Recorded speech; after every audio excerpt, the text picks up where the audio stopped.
Michael Carrick has exceeded beyond everyone's expectations. He's exceeded beyond my expectations. All right. I don't think anyone in the fan base expected these sort of results when Michael Carrick took over. It's been great. Yesterday we we had our first draw, and I don't think anyone in the fan base, anyone in this fan base is upset about that draw. How we managed to pull that off in the last minute. That goal by Benjamin Sesko, come on, guys. Come on. It is, you can't even explain it. You know what I mean? It's just one of those goals that it's a miracle goal. You know what I mean? It's something that you just cannot replicate, you just cannot repeat. It was just so sweet, you know? But yeah, good result yesterday. We managed to secure a point. Michael Carrick is doing fair at the moment. And because he's doing quite alright, there's been comparisons that have been brought up, obviously, between him and Ruben Amorim. And these comparisons are not going to stop, unfortunately. It's sad to say. It's a topic that you want to engage with, but at the same time you don't want to. Especially if you're one of those people who was pro Ruben Amorim, and now you sort of have to bite your words and swallow that bitter pill of what Michael Carrick is doing, what essentially Ruben Amorim could not do. But like I said, guys, it's deeper than that. All right.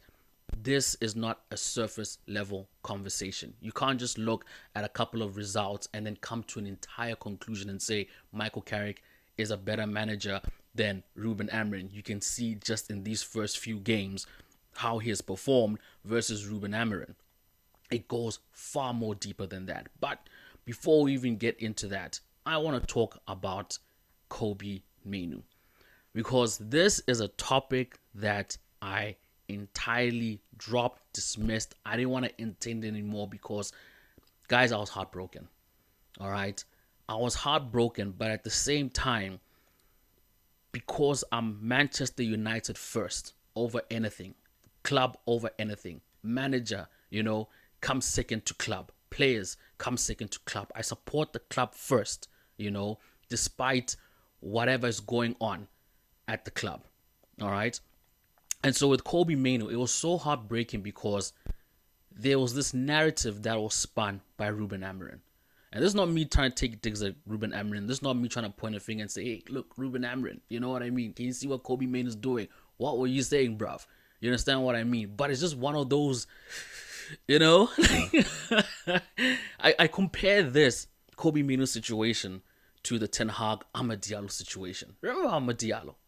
Sitting on the bench, not getting that game time. And United fans were up in arms like, Ten Hag, what the hell's going on? And Ten Hag, just like Ruben Amorim, he's not ready, this and that, whatever. You know what I mean? And you know what? To be fair, right? Maybe Kobbie Mainoo was more ready at his age getting into this first team than Amad Diallo. Maybe Amad Diallo, yes, that loan spell really played massively in terms of gaining a lot of football experience, and breaking into that first team. But Kobbie Mainoo, ladies and gentlemen, like Ben loves to say, ladies and gentlemen, Kobbie Mainoo, that assist to Casemiro, even though that was offside, that assist, all right? And I want to specifically speak about that assist. In another video, we'll talk about how Kobbie Mainoo has been performing overall since Michael Carrick took over and he has been in that midfield role. Kobbie Mainoo is getting better over time, and that's because he's getting game time. And this is something that I was trying to explain when this whole Kobbie Mainoo situation was going on. That if Kobbie Mainoo comes in for 10 minutes or whatever and you want to judge him, that's unfair. That is unfair because he's rusty. You need to give him the minutes. Let him get gelled up. Let him break himself in. Kobbie Mainoo never broke himself into this new season. This is when he's breaking himself into the new season. He hasn't been given an opportunity. The only opportunity that he was fairly given was against Grimsby. And even that game, the Grimsby game, prior to that, he wasn't getting game time. Now he's getting game time, and now we're starting to see that same Kobbie Mainoo that we fell in love with. Can he do it? Yes, he can. Everything that Ruben Amorim pointed out that Kobbie Mainoo cannot do, he went and showed that he could do it. Now, let's be fair about this, right? Let's have a fair conversation. At that time when Ruben Amorim said it, there could have been massive truth to it. I don't know. He wasn't playing games. There was no way for me to judge what Ruben Amorim was saying. I had to just take his word for it. But when you look back, right, to the previous season, maybe that's where you can gather your evidence from what Ruben Amorim was saying, and you could be saying, you know what, yeah, if this is how you want Amorim, no, if this is how you want Kobbie Mainoo to play in your system, all well and good. But you see, here's where the contradiction comes in. Because everything that Ruben Amorim said about Kobbie Mainoo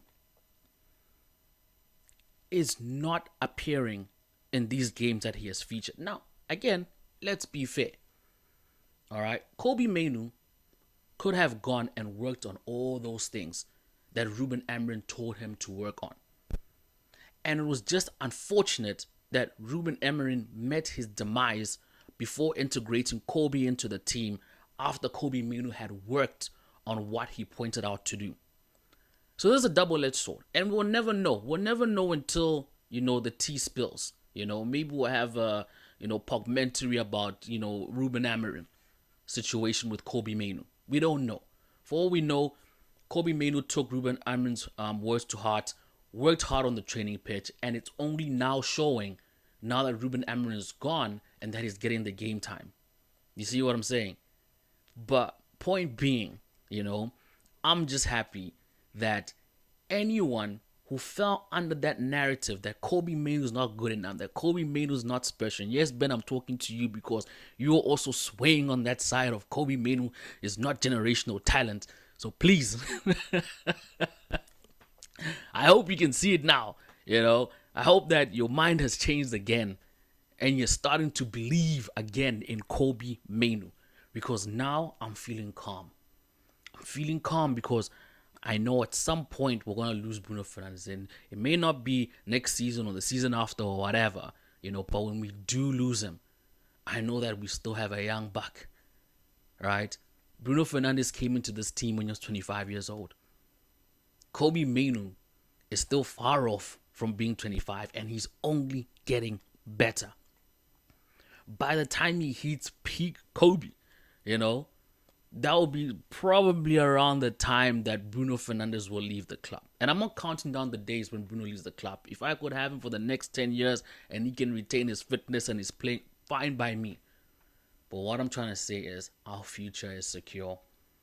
Our future is secure with Kobbie Mainoo. Well done, Kobbie. But yeah, I sort of mixed up this video because I know it started off like I was going to talk about the comparison between, Ruben Amorim and Michael Carrick, and maybe that just deserves a separate video on its own. But guys, like I said, the conversation is going to keep going on, unfortunately. All right, and the fact of the matter is, Ruben Amorim is a good manager, right? Maybe he just wasn't the best manager. He wasn't the best fit for Manchester United. It just, I don't know. Ben likes to give examples about relationships. You know what I mean? Not so much often so, but in his older videos, give like examples about relationships. There's some relationships where it looks good on the outside. It looks pretty on the outside, but the internal conflicts, they just run too deep that it just can't work. So maybe Ruben Amorim's system was just never going to be a fit for Manchester United. And we just have to accept that. And we just have to move on. Because looking back to the past will never change the present and will never change the future. Right? We enjoyed Ruben Amorim's spell. I think Ruben Amorim did a lot when he came before he left. I think he corrected a lot of the stuff in the dressing room. The players' individuality on the pitch as well. Making the team play more like one unit as opposed to individual brilliance that we always used to see at Manchester United. We always used to see players want to have that, individual brilliance during the game. Like, oh, did you see what I did? We played poor, but there was this one standout player. The one thing that we can take away from Ruben Amorim is that he made this team united. He made them play as one unit. When you see that today, that's not because of Michael Carrick. Those are seeds that Ruben Amorim planted into this team. Play as a unit. Don't play as an individual. And that is now starting to show. Because this team used to play on individualism.